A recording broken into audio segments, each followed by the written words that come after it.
ஓம் சரவணபவ. ஓம் சரவணபவ.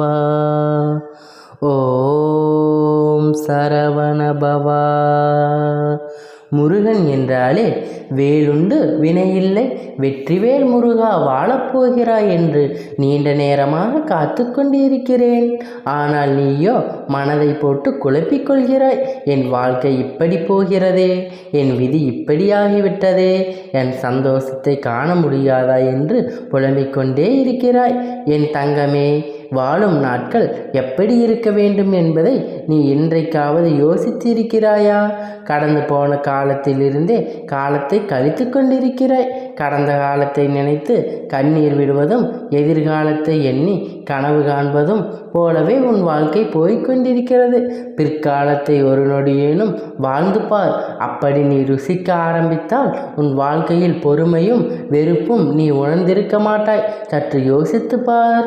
வாழ்க்கையில் நீ நினைப்பது எல்லாம் கிடைத்துவிட்டால் வாழ்க்கையில் சுவை எப்படி இருக்கும்? வாழ்க்கையில் எந்த சுவாரஸ்யமும் இருக்காது. எளிமையாக கிடைக்கும் எதுவும் உன் வாழ்வின் நிலை எளிமையாக கிடைத்துவிட்டால் அதன் மதிப்பு உன்னால் உணர முடியாது. நீ நினைப்பது எல்லாம் நல்லதும் இருக்கும், கெட்டதும் இருக்கும்.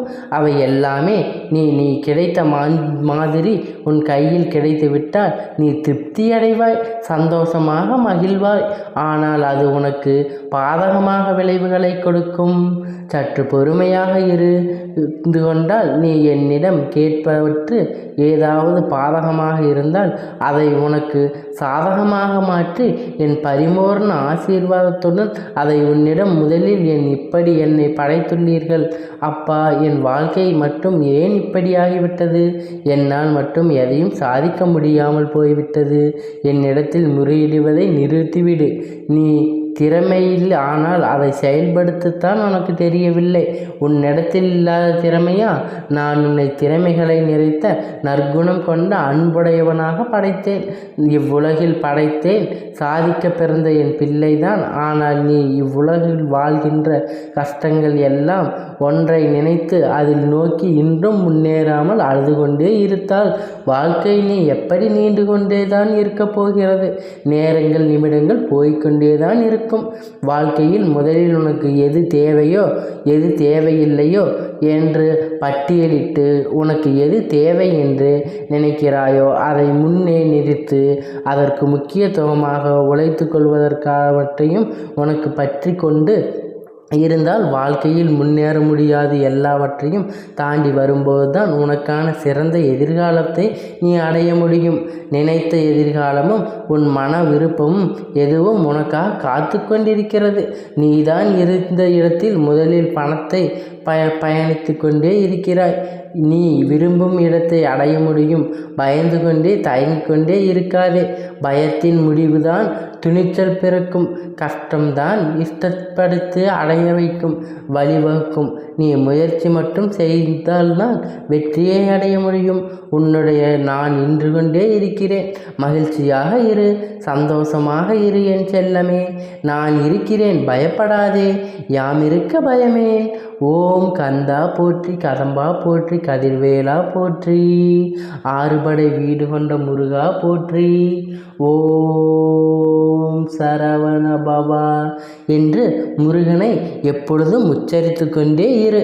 அப்பொழுது முருக பெருமான் எப்பொழுதும் முன்னோடவே இருந்து உனக்கான தேவைகளையும் உனக்கான கஷ்டங்களையும் எல்லாவற்றையும் பார்த்து அதனை பூர்த்தி செய்வார். நீ எப்பொழுதும் கலங்காதே. என் மகன் எப்பொழுதும் என்னவனானவன். நான் அவனை ஒருபோதும் கைவிடேன் என்று இந்த முருக பெருமான் உன்னிடம் பலமுறை சொல்லியிருக்கேன் அல்லவா? ஆனால் நீ அதை ஒரு முறையாவது உனக்கு உணர்வு பூர்வமாக நீ அதை உணர்ந்து இருக்கிறாயா?